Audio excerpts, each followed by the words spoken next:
Let's get into where we are stuck. Where are you stuck? Okay? I want you to know that the principle of partnership is very important. The principle of partnership is very important. Who you collaborate with, who you hang out with, who is around you, you cannot go beyond that. So if you're going to be the average or the summation of the people that are around you, that means you need a new circle, a circle that can challenge you, a circle that can grow you, and a circle that can make a better you. So that principle is very, very important. If you bypass it and say, I'm just going to surround myself with anyone that comes into my net, you must be able to sieve.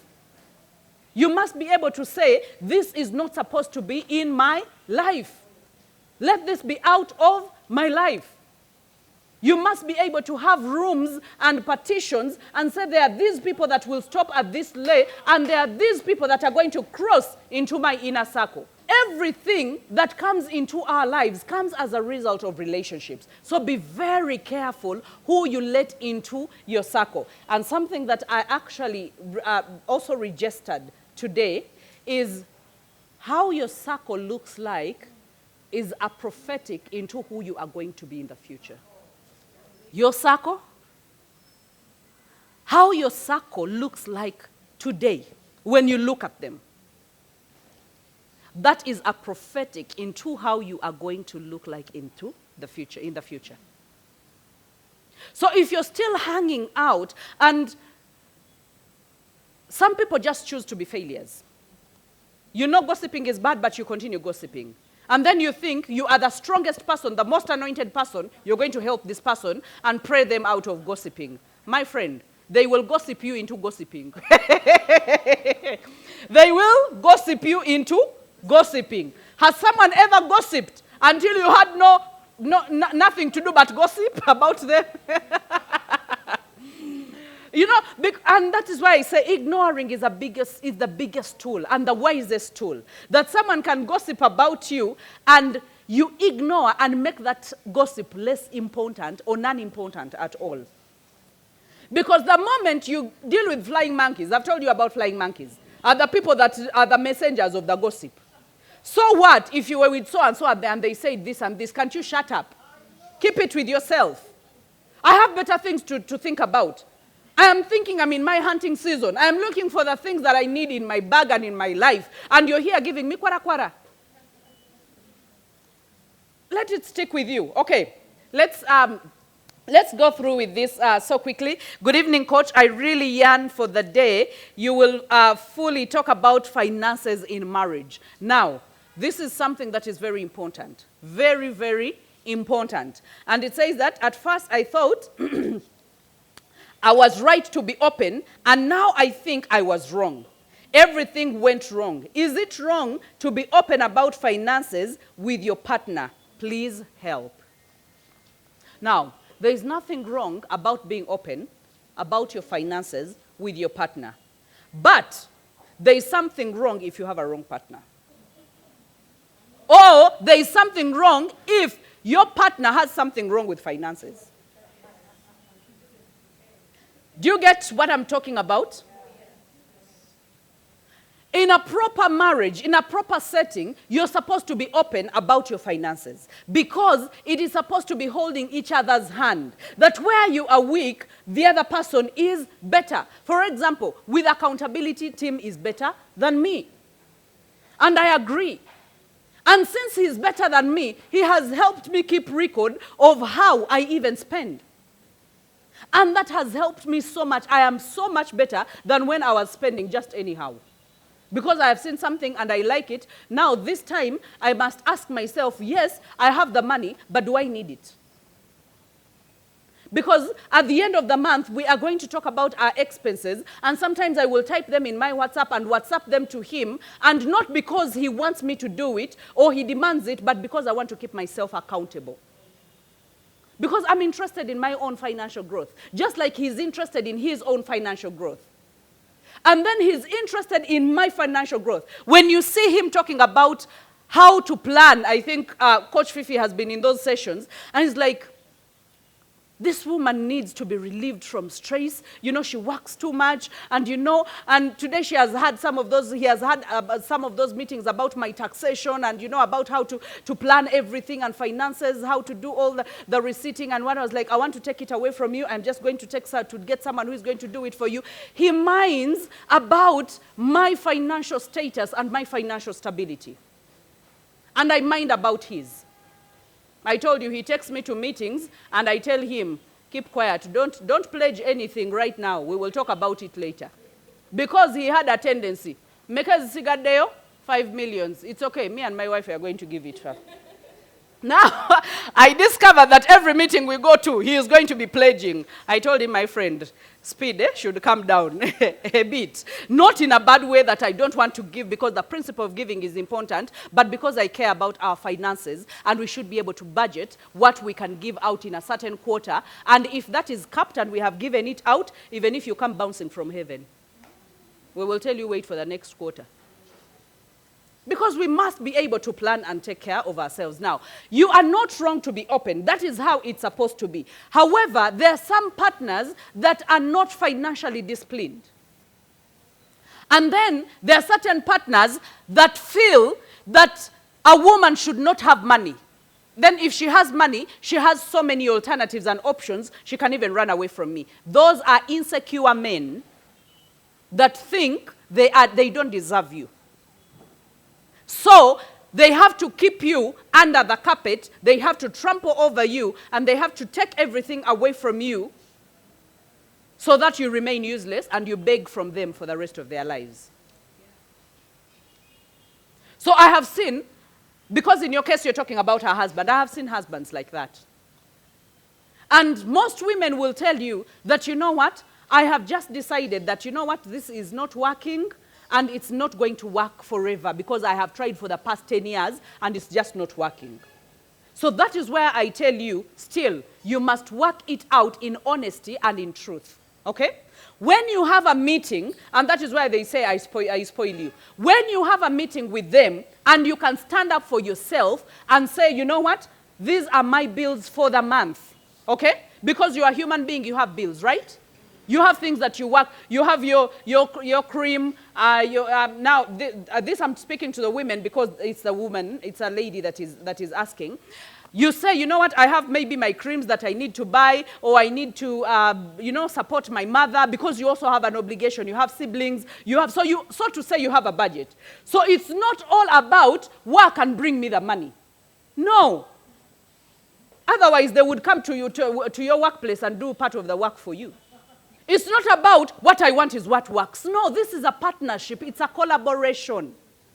So if you sit down and say, you know what, I want us to talk about our finances. These are my budgets. And set budget. Even if you don't have a particular amount that you give to your parents, at the end of the month, set it. And say, you know what, I give my mother 300,000 every month to take care of herself. And then I have my sibling who is in a hostel, and I must contribute 100,000 because other siblings also contribute, and I am putting it down. That is why planning and writing down helps. Because some of us get these figures out of the head. Next time they ask you and you speak another figure, and then you say, now you see you're lying. You're not even giving in their money. No, write down your budget for the month. And then you say, this is my salary, and this is the money that I use. So that means, and this is the money I would love us to save as a family. And this is the money that I can contribute to the family, the welfare of the family, every month. So you tell him, that is the plan. And I have not cast it in stone, but let's go through it and also bring your plan on table so that we can see. And let me tell you, if he's a toxic person, he will never bring his plan to table because you will never know how much he earns. So if he does not bring his plan, then you tell him, I'm only working with my side of the information, so I can only do so much. So I'm only going to execute my side of the information. Let me tell you, I don't think God created us to suffer and to bite on our tongues and to feel like to be a woman, you are supposed to be taken advantage of. That is not marriage. That is a wrong marriage. A right marriage, you are not supposed to be taken advantage of. Otherwise, this person is supposed to even build you better. That when you compare yourself between being single and being married, you can literally say, Ebenezer, the Father God has brought me. But if you are gnashing, when you were single, you were flourishing. You were putting on high waist, and you were moving, and you were putting on high heels with lipstick and looking with a nice skin. But right now you're married and you look like a frog. Eh? No, yes, it's okay. I agree. Let me spoil you. But spoil you and give you a future. And let me tell you, when your husband supports you, you support him effortlessly. You even go beyond, because as women, we are trained to do more. That when someone gives you, just like they say, and I think it's Miles Monroe, who said that a woman is like an incubator. You give her something raw, she gives you something ready. That means you plant in her a seed, and she gives you a whole tree. That is how we are supposed to function. Okay? You make love to her, you get a child. That is common sense. Like, the gentleman. If you have a woman, that woman must build you. That woman must exalt you. That woman must honor you. But you cannot honor a person who does not love you. And one of the indicators of love is respect, loyalty. So it's a principle. And that principle, yes, let's go back to the principles. The principle is, you love her, she submits. And you cannot insult a person you love. You cannot keep a record of wrongs. The other year you did this, and then the other year you did this. That means you do not love, you do not forgive. We are humans, we err. So, ladies, this is not just spoiling you. This is teaching you the principle. Because some of us, the reason as to why we are frustrated and we are giving up and we have even abandoned ourselves is because then we are second-guessing ourselves. You're like a young kid every time. You know a young kid that has a very tough parent? They don't know if my mommy is going to beat me today. I don't know what she's going to quarrel about. The other day she quarreled about the floor, that she came and touched it and it still had stones. The other day she quarreled about burnt beans. The other day she quarreled. So your child knows every time you're going to come back, you're going to quarrel about the flask you found on the table. You're going to quarrel about something. Like they never even anticipate that, oh, mommy is coming back. I missed her and I want to hug her. So the same principle applies to marriage. So number one, you must have an honest talk about your priorities or your bills, okay, and the much you would want to contribute to the family. If they refuse to bring their side of the story, work with your side of the story. Just keep the tabs, that when you get your money, you say, this is my contribution to the home. And let me tell you, some people have gone ahead and even contributed to the homes, and I've had so many stories, weird stories, horror stories. Someone, they put money into a joint account, and the man goes behind the back. One of them even went and kukwanad or vibed a teller so that the teller can give him money from the joint account. Because some of the joint accounts have, single signatory and some of them double. Now, there is one who also told me that the husband forced her to agree to single signage, okay? So the husband was like, but sometimes you're busy and you cannot access, and sometimes women, we can be so naive. And so she was like, I won't be bothering you every time, calling you to come and sign, calling you to come. Don't you trust me? Hey! People pull out cards. Just imagine your husband is asking you, don't you trust me? What answer do you have? You will say, baby, I trust you. And before you know it, you have put your signatures to single signature. So every time, whatever you're doing, you place your car money for him, he doesn't. And then whenever you place your car money, they even know the date when you are paid. Because this person had a standing order that every time they were paid in their bank account, money would go straight to her account. So the man would calculate days and know 31st or 30th, money is already on the account. And on 31st in the morning, she's at the bank withdrawing the other money. Remember, this woman is already contributing to the household. She also has her own bills. But even the money that she's contributing to make sure that they have future endeavors, the man withdraws it and even goes and vibes other girls with it. I'm not saying that all men are like that. No, I will tell you for a fact there are men that are good. There are men that are real, loving, respectful, loyal men. So I'm not saying walk out of your marriage. That is not reason enough for you to walk out of your marriage. But just learn. Bagamba akali amagwa. Wanji? So sometimes in marriage, when you find that there are a bit of thorny things in your mouth, then you learn how to twist your, your tongue so that you're not pierced, okay? I know it's not a fun ride, and it's not the best experience, but again, that is what you have.